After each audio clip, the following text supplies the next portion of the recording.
Hello, welcome to my YouTube channel. This is Yemi. I am very excited to have you back.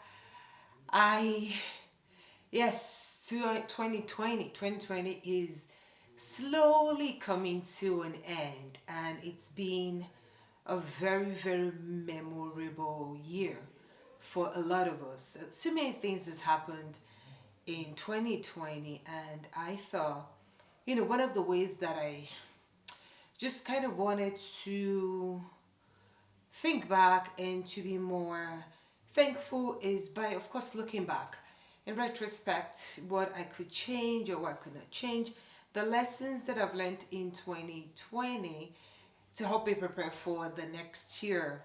And of course, to start that, I wanted to go back and take another look, starting right from Nigeria. We all know, of course, I am a true Nigerian, born and bred, and the things that really just came out from Nigeria this year broke a lot of our hearts. And for people that don't know about it, just a lot of injustice, police brutality, a lot of arrests, really. But I really want to focus on the ENDSARS movement that started. I first learned about the ENDSARS movement from social media. I just started seeing the hashtag ENDSARS, and I was curious about it, followed the link, and I found out that it's just this whole police brutality and bad governance and a lot more really that has been going on in the nation of Nigeria. We know that there are plenty and many nations all over the world that also suffer the same thing, but because I'm a Nigerian, I just want to focus on that. And I really want to start, in looking back at my 2020, I want to look at the lessons actually that I learned from Nigeria, from the ENDSARS movement. Very early on, when I learned about the ENDSARS, of course, anything injustice touches me. So I was like, oh my goodness. I started, put it on my social media. I didn't put it on YouTube, because at the time I didn't even know what SARS was at the time. Apparently they've been around since the 1990s in Nigeria. I left in the 2000s. But I had no idea about them. I didn't hear about them. I didn't know much about them.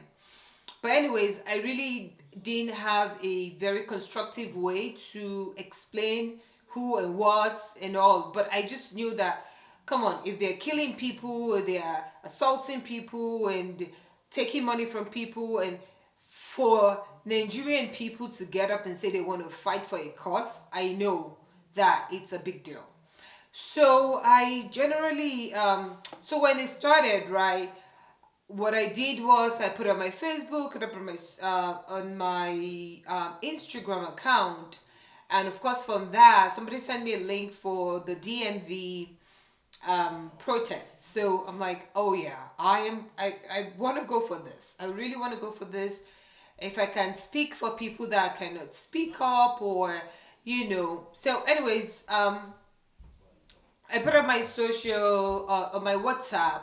I put my WhatsApp and I was like, hey, anybody interested in coming along with me? And there were a couple of people that showed up, and thank you guys for doing that with me. It actually gave me a lot of energy. So the first day we went out, went to DC in front of the embassy, and it was very empowering. A lot of people came out and shared their experience of police brutality during their travels to Nigeria, while they were still living in Nigeria. And very sad, very sad. The first day that I went, I'm not 100% sure if it was the first day that they had the protest. We actually walked all the way from where the Nigerian embassy is in DC, all the way to NBC, and The SARS that was supposed to be protecting us ended up robbing and kidnapping and killing us and even raping our women. And so today, if the Nigerian government like, they should release the army to the people. The people and the army will battle it on the ground. If they want to bring out the army to come and kill 200 million Nigerians, then let it be so. You know, the energy, the feel, the look on the face of people, it was just it was just sad, and at the same time it was a powerful thing. It was a powerful thing. And I want to say kudos to all the soldiers, and they're still, you know, doing that. I think every Sunday they have, I'll put their social Instagram account in the comment section for you, in the description box for you guys. And they're still doing that, just doing different forums and all that. I know I've gone twice. I've not been able to keep up because of life and schedule, but I still like follow them on social media and all. So for sure, one of the things that, so generally what I just want to share is my lesson from the ENDSARS movement. And we know how everything escalated really fast. It went from the youth in Nigeria being out on the street and protesting, and you know, we in the diaspora saw that. We were really happy and excited, like, yes, it's about time. You know, we need to speak up as a people, we need to do better. And we're very, very encouraged. And 10/20 happened. 10/20 happened. The Lekki massacre, which very sad, very, very, very sad. And I'm sorry, I know that, you know, I'm just jumping right into everything. If you don't know or you've never heard of it, there's so, just Google hashtag ENDSARS or police brutality in Nigeria. All this would come up for you, because as we speak, it's gained international attention. But anyways, you know, Lekki happened, and it was one of the saddest things for me ever, ever, and ever. It was so sad because seeing the footage, seeing everywhere, to every, you know, the chaos. It was just very, very, very sad. I don't even know. I don't think I could put it in words. You have to maybe be connected or see those pictures for you to really understand. I grew up in Lagos. Lagos is still home to me. I'm emotionally attached to Lagos. So it was very sad. I'm sorry. It was just really, really sad to see that happen. And then to see the things that, you know, came out from there. The indifference of the government, and just very, very appalling. Nigeria is 60 years old, and it just feels like we're not moving forward.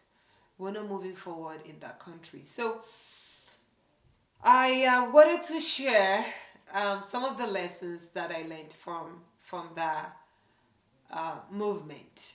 And you know, I want you guys to interact with me in the comment section.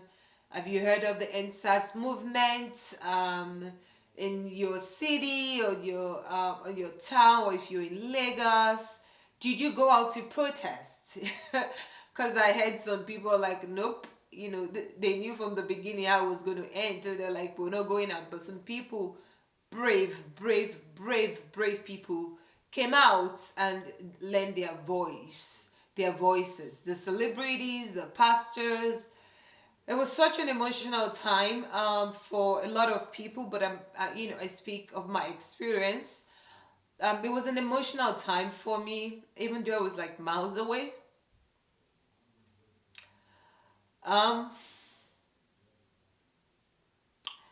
just hearing the stories of people. You're hearing the stories of graduates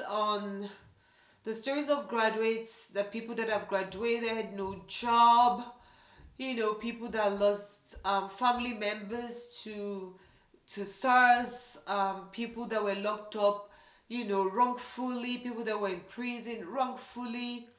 It was just so sad. I, for one, I try not to follow the news as much as possible because it bothers me.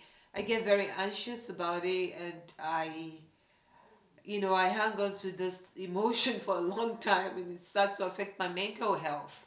So from time, I really don't watch the news. So, but just to see the deplorable states that Nigeria continues to be in is just very, very, very sad. Very, very, very sad. So, I know that, a lot of things has happened since October the 20th, when Lekki massacre happened. I just want to say God bless the lives that were lost. I'm sorry, for the people that lost their lives. I am also sorry, and my condolences to the families that lost the people that died. Those were soldiers that died. So in this video, I really just want to talk about, some key points that I took away from the incident that happened at Lekki. Just put a little bit of twist of kind of hopefully fun to it. Hopefully it's not offensive to anyone, because I know that it's a serious issue. But we'll see how it goes. All right, thanks for watching, and I'll see you soon. Thank you. Our fathers, our grandfathers, lining up, waiting for their pensions because somebody has stolen it.